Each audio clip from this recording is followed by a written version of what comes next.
English extra class channel, and today we will read A Tiger in Zoo. A Tiger in the Zoo, and this poem is written by Leslie Norris. You can see it is written here Leslie, Leslie, Leslie Norris, Norris, Norris. And in this poem, इस poem में जो Leslie Norris है वो हमारे सामने contrast a tiger, एक tiger in the zoo with the tiger in its natural habitat. इस poem में एक टाइगर जो जू में है उसका कॉन्ट्रास्ट, उसकी तुलना एक ऐसे टाइगर से की जाती है जो अपनी नेचुरल हैबिटेट में है। This poem, the poem moves from zoo to jungle and back again to zoo. अब आप जैसे इस पोएम को देखेंगे तो जो पोएम में stanza number 1 is about the tiger in the जू, जिसमें बताया गया है कि टाइगर जो है वो कैसे अपने जू में, अपनी केज में, अपने वेलवेट पैड्स को क्वाइट रीच में रखते हुए आगे बढ़ता है।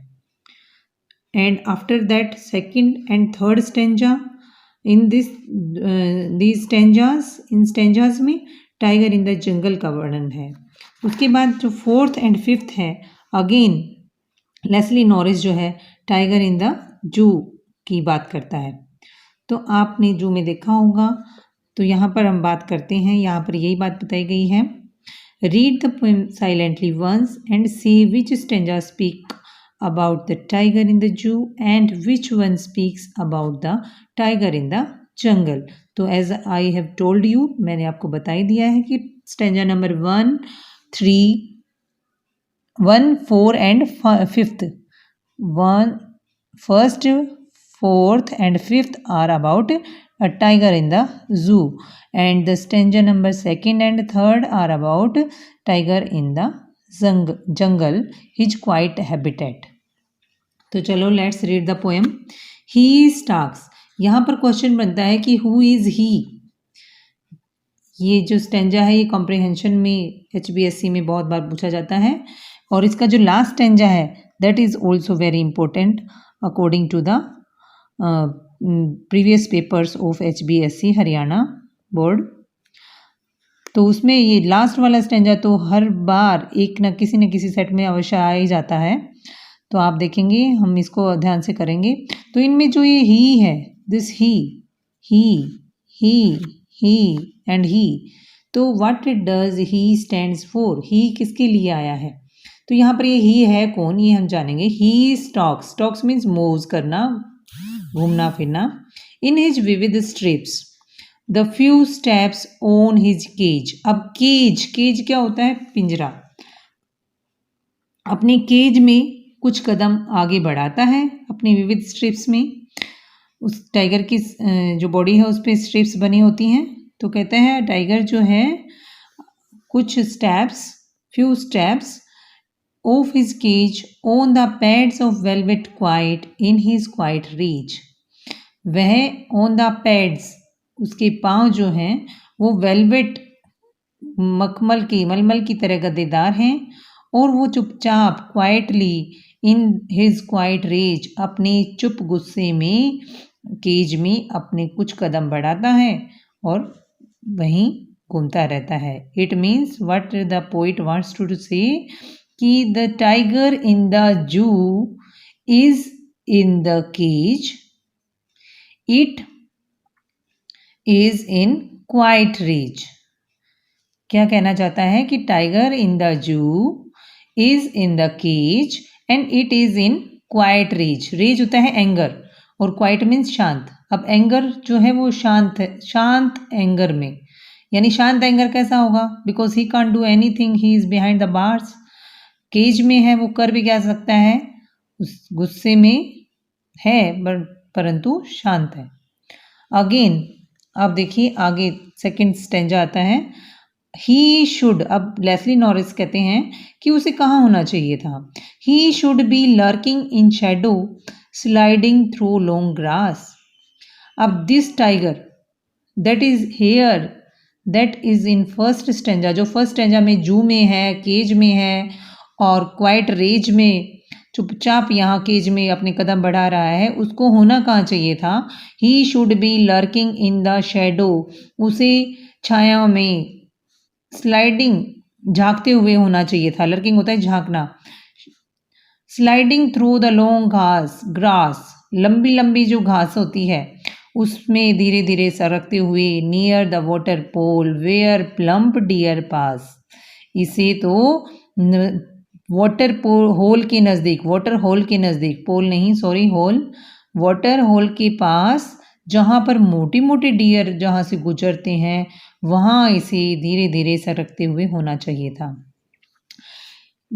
ही शुड बी स्नॉर्लिंग, या फिर इसे होना चाहिए था अराउंड द हाउसेज, इसे घुराते हुए होना चाहिए था उन घरों के चारों तरफ, at the jungle's edge that are made, जो बने हैं जंगल के किनारे पर, baring his white fangs and his claws terrorizing the village, और इसे दिखाते हुए अपने वाइट फैंग्स को और क्लॉज को दिखा के विलेजर्स को डराते हुए होना चाहिए था। But he is not there, he is locked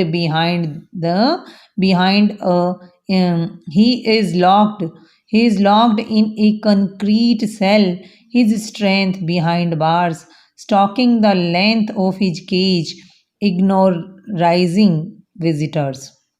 लेकिन यहाँ देखो क्या हो रहा है, ये स्थिति की विडंबना है कि यहाँ पर ये जो टाइगर जो जंगल में होना चाहिए था, जिसे डियर्स का, मोटे मोटे डियर्स का वाटर होल पर इंतज़ार करते हुए होना चाहिए था, लोगों को डराते हुए होना चाहिए था, वो वहाँ पर ना होके यहाँ उसकी जो सारी स्ट्रेंथ है वो बार्स के पीछे छिपी हुई है, उसकी सलाखों के पीछे है, उसे एक कंक्रीट के बनी हुई सेल में उसको लॉक किया गया है।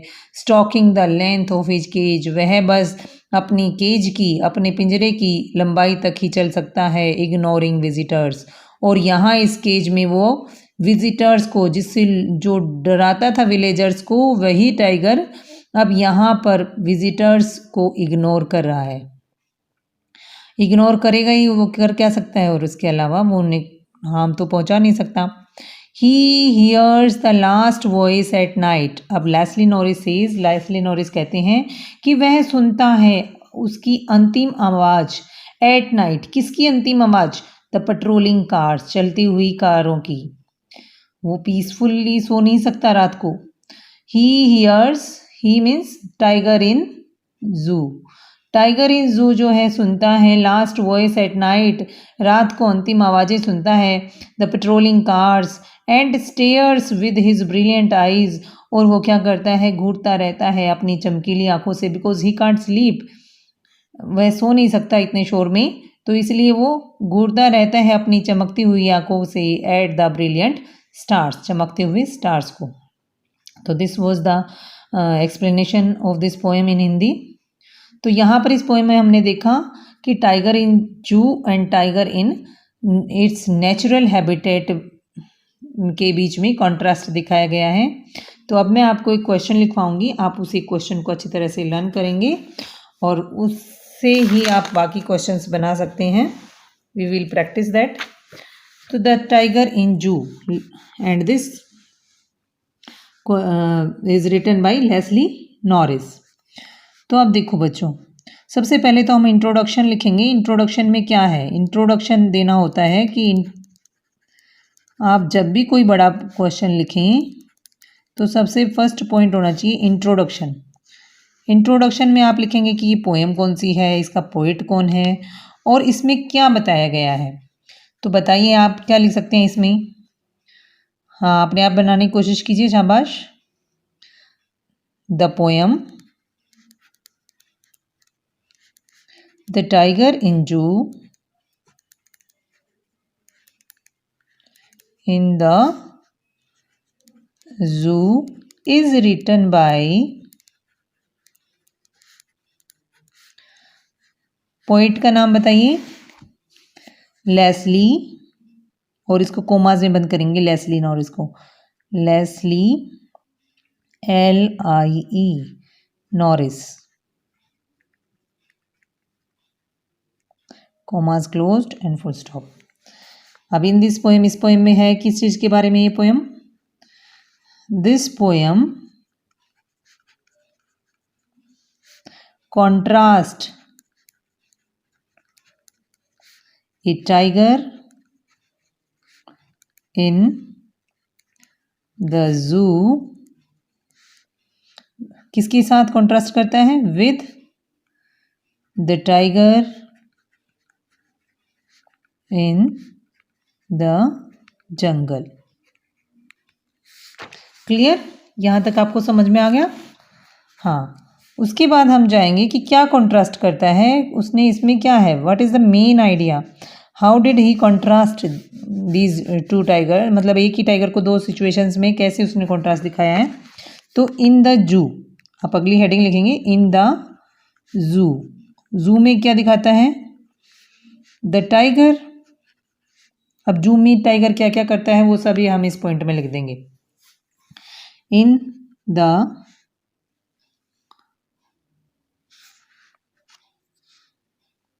सॉरी, मुझे लगता है मेरा हाथ दूसरी तरफ चला गया था, तो आप इसमें देखते रहेंगे। मैंने लिखा इंट्रोडक्शन। इंट्रोडक्शन में the poem the tiger in the zoo is written by Leslie Norris.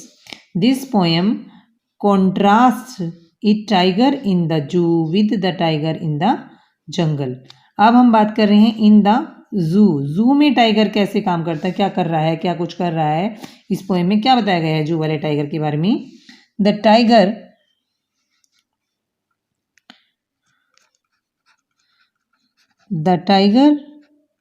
in the zoo is walking। जो ये स्टॉक्स था वो वॉक्स होता है, चलना। वॉकिंग प्राउडली, बड़े ही घमंड गर्व के साथ चलता है।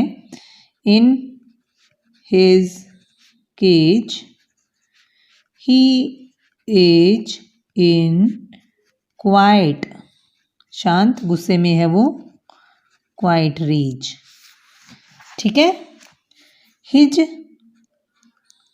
उसकी ताकत जो है, his strength, STRENGTH, strength is behind bars. Bars होती हैं सलाखें, यहाँ पर आप लिख भी सकते हो सलाखें, सलाखों के पीछे है उसकी bars. And he ignores visitors. अब ये क्वेश्चन आ जाता है कि how does he behave with visitors, तो ही इग्नोर्स विजिटर्स। पूछें कि वाई ही इग्नोर्स विजिटर्स, तो आप क्या बताएंगे? He ignores visitors because his strength is behind the bars. He is captured, he is locked in a concrete cell. He ignores visitors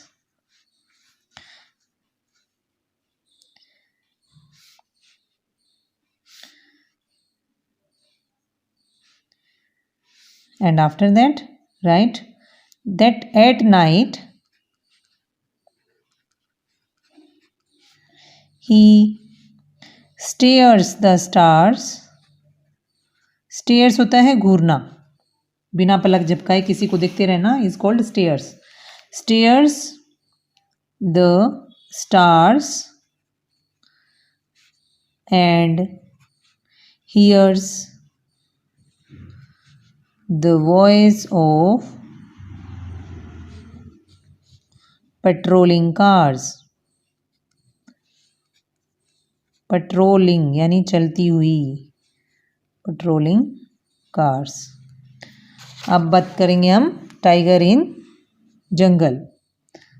अब अगला point लिखो, tiger in jungle.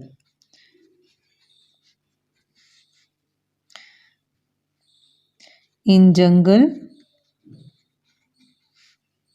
Poet says, poet कहता है that he should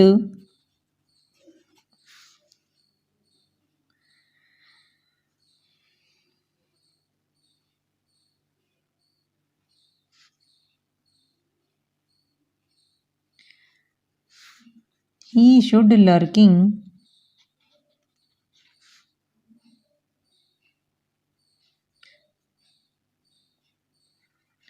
near the water hole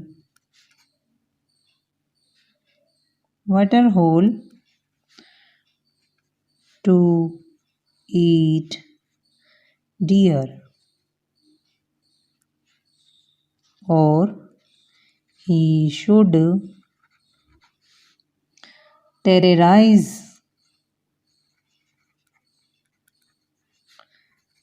the villagers.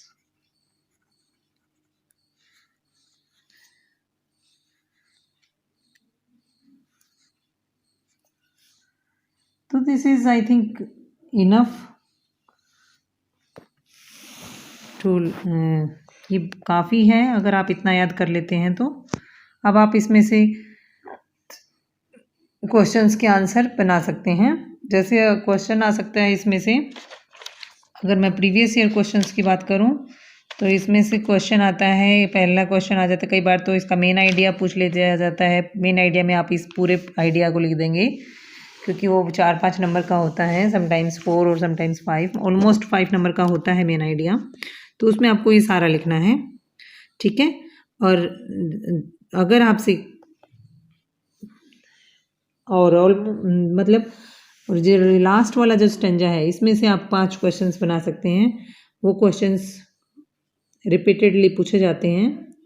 तो who is he in this poem, इस poem में ही कौन है, what is the name of the poem and the poet, poet और poem का नाम क्या है, what he hears at night, रात को वो क्या सुनता है, what he hears at night, रात को क्या सुनता है, तो क्या सुनता है, पेट्रोलिंग कार को सुनता है। व्हाट इज ही स्टेयरिंग, क्या घूर रहा है वो, तो he is staring at brilliant stars, brilliant stars को घूर रहा है। तो इस प्रकार से आप इस लास्ट वाले पैसेज के कॉम्प्रिहेंसिव क्वेश्चंस बनाएंगे अपने आप, छोटे छोटे एक एक लाइन के, और उनके आंसर्स करने की कोशिश करेंगे। Okay, goodbye, good luck. अगर कोई प्रॉब्लम हो तो आप मुझे बता सकते हैं, शेयर कर सकते हैं, कमेंट सेक्शन में कमेंट में लिख सकते हैं। तो मेरा ये पहला एफर्ट है इस प्रकार से वीडियो बनाने का। अगर आपको पसंद आए, आपको समझ में आए, तो आप प्लीज़ वीडियो को लाइक करें और चैनल को सब्सक्राइब करना ना भूलें। तो मैं 10th की सभी जो लेसन्स की वीडियो हैं वो उन जो यूट्यूब पे हैं वो तो मैं अपने प्यारे बच्चों के पास भेजती हूँ।